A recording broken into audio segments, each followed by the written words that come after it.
Hello students, my name is Dr. Ritvik J. Gandhe and I work in the Bhopal School of Social Sciences with the Department of Social Work.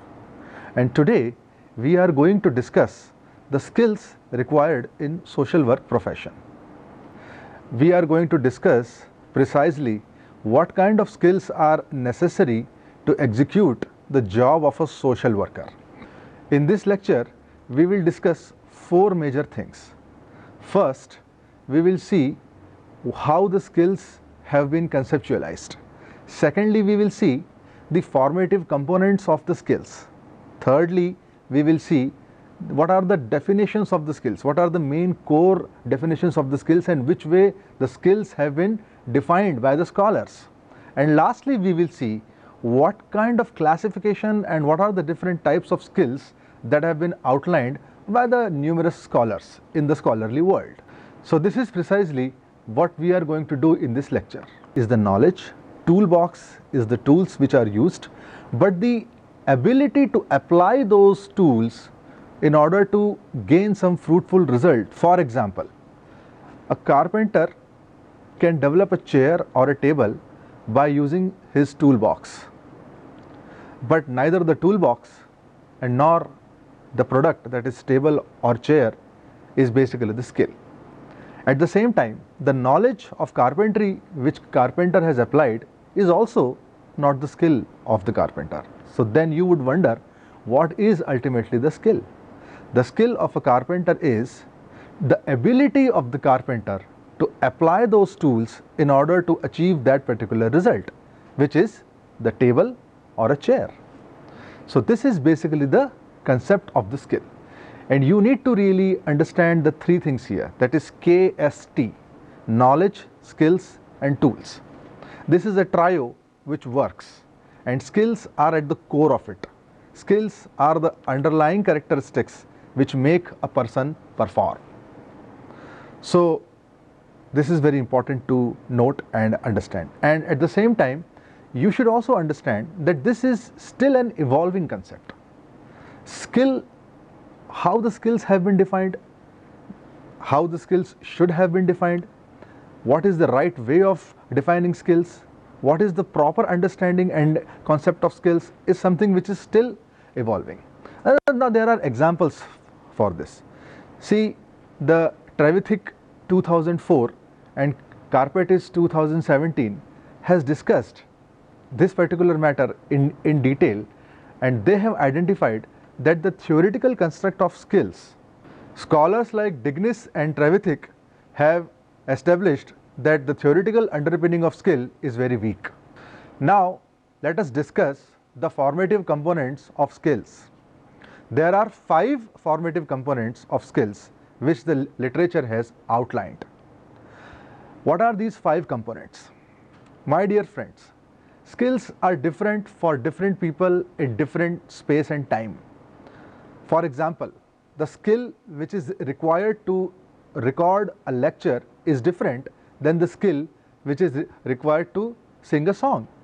So depending upon the situation, skill differs. Now, considering this particular aspect, there are 5 components that we should understand and that have been outlined in the literature also in great details. First is person in situations, PIS.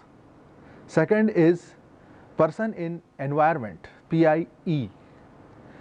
And the 3 things which are with respect to the times, at what phase of the professional path you are in that phase, what are the kind of skills that are extremely necessary to perform the job, and lastly, what is the central characteristic of that particular phase which is required to perform the job. So these are the 5 formative components of the skills, and these formative components have been given by number of scholars. Particularly, it has been given first by the Cournoyer in 1990. Now let us discuss the various characteristics of the skills. You would wonder, what are the different types of characteristics of the skill set? As you know, skills are the most important part of performing a job.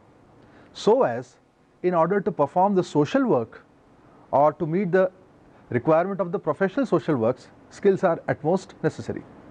Now, what are the characteristics of such skills?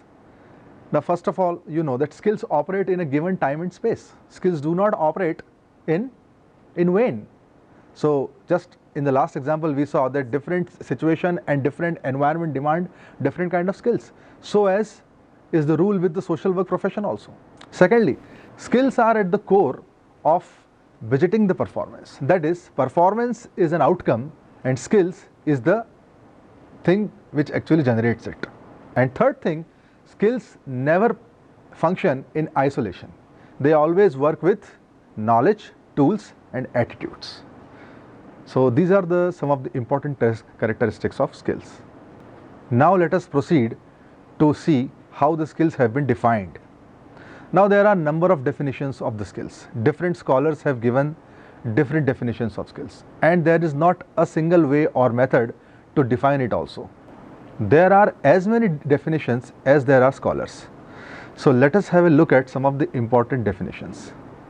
The term skill has been used in different manners, as you already know. The practice component that brings knowledge and values together and converts them into the action is known as skill. This particular definition has been given by Johnson in 1995.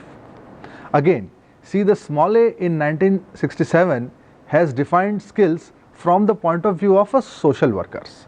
What Smalley says is, the skill is a capacity to use method in order to further a process directed toward the accomplishments of a social work purpose, as that purpose finds expression in a specific program or service. Furthermore, we can see Henry in 1981 suggested that skills are finite and discrete sets of behaviors or tasks employed by a worker at a given time for a given purpose. Henry in 1992 also quotes the definition given by Phillips, who characterized skill as knowledge in action. Morrill and Schiffer in 1998 described skills as the ability to use knowledge and intervention techniques effectively. So here you see that they have stressed the role of effectiveness in particular skill. If the effectiveness component is missing, then the skill is no longer skill. At the same time, Middleman and Goldberg in 1990 define skills as the production of specific behaviors under the precise conditions designated for their use. So you see, there are a number of views and number of thinking processes that go along with defining the skills. Let us now have a look at a very popular definition of skills, which has been given particularly for social workers. Now what is that definition? The definition is, social workers' skills include being proficient in communication, assessing problems and client workability, matching needs with resources, developing resources and changing social structures. So this is how the skills have been defined by Baker. Now here, with this, we end our discussion on the ways in which skills have been defined. Now let us move towards the types of the skills which are required for social workers. Now here I would like to discuss a very important point, that is, there is no single way of looking at the types of skills. So you understand the point that as many scholars are there, so you see this classification and types of skills for social workers differ from people to people. Number of scholars, number of thinkers have been doing this classification and this division of skills as per their intellect. Types of skills for social work, if you ask, thus cannot be defined in a single manner. So you can see the different classifications exist. For example, soft skills versus hard skills, technical skills versus non-technical skills, innate skills versus acquired skills, then domain general skills versus domain specific skills. So there is a number of ways in which this classification has been done. Now by and large, we can divide them into three different categories, and these three different categories go by the popular definition of management scientist, of human resources management and organizational behavior, whereby they discuss that the bottom skills are the technical skills, which are the very basic skills, rudimentary skills, and then at the middle level you really have the skills which are known as the people skills, that the ability to deal with the people, and at the top level skills they define as the conceptual skills. Now, following the similar hierarchy in social work, what we do is at the bottom level we have technical skills, at the middle level we have people skills, and at the top level, instead of conceptual skills, we discuss about human skills, because social work is a humane profession. Social work requires a human touch. Social work is basically asking for your concern for the common and vulnerable sections of society. So you need to have those kind of feelings which draw your attention towards this vulnerable sections of society. For example, compassion, empathy, sympathy, your love for the care of others, etc. So unless and until there are such feelings inside a human heart, one cannot really demonstrate and exert the skills of performing social work. So therefore, in social work, instead of conceptual skills, we have given importance to humane skills. So this is how the classification has been done broadly in the social work. Now, this was the important point which I wanted to highlight. But then if you go technically and if you see the books and the literature, you will find that there are a number of scholars, as I mentioned already, have defined the skills in a number of ways. For example, Dunlop in 2013 has given 10 different kind of skills, and which are assessment skills, communication skills, advocacy skills, problem solving skills, critical thinking skills, respect and diversity, intervention skills, documentation skills, organization skills, understanding of human relationships also is a skill. So these are the 10 important skills which Dunlop has highlighted in his literature when he was trying to define and decide what are the skills necessary to perform the social work job. At the same time, number of classification exists for classifying the skill set. Now there are a number of books and number of scholars which have defined again in number of ways, but I would like to highlight one or two very important ones here. For example, Sudbury. Sudbury in 2003 has outlined 50 important skills which are required for social workers in order to perform their job well. Now, this particular classification of 50 skills involves all the skills which you can think under the sun. For example, interviewing, counseling, guidance, talking, listening, and whatnot.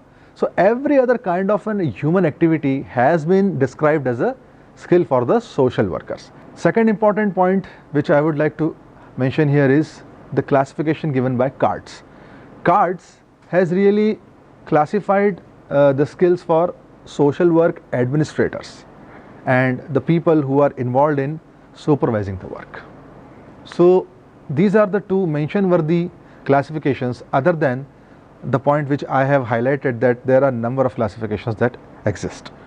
Students, one general thing also which is very important to know, that is, as the role of a person changes in the professional life, the skill set also changes.